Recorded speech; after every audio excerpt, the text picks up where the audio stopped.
May inisyal na nga pag-istoryahanay sa magtimbang nga bahin na angod sa aksidente nga natabo sa Barangay Canas, San Dionisio, Iloilo, kung sa diin 3 ka miyembro sang pamilya ang napatay matapos mabungguan sang pick-up nga salakyan ang ilang nga ginasakyan nga motorsiklo pasado alas 7 sang gabi, Nobyembre 9, 2024.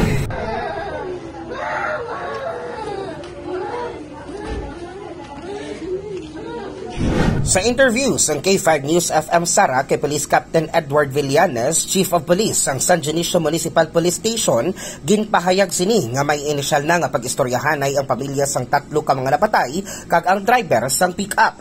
Ginpahayag man nga posible nga may pag-areglohanay nga matabo. According sa iya di pag-under investigation namon sa iya, halin sa kuno sa Kalinog, Iloilo, may meeting siya sa istansya Iloilo.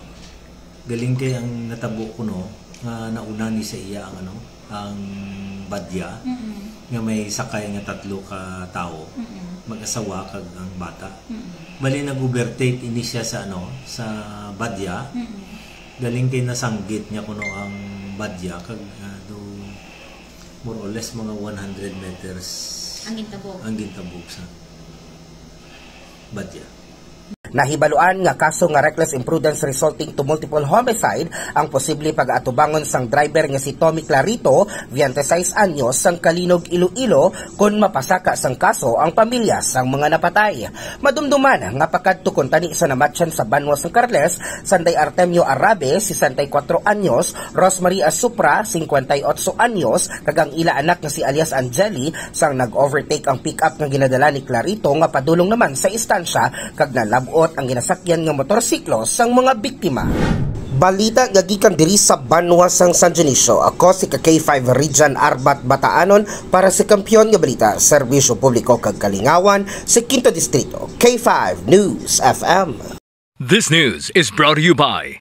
Are you experiencing body weakness? Do you have delayed wound healing? Do you feel hungry all the time? You may have diabetes. A powerful duo to help diabetic. Natural way of lowering blood sugar level.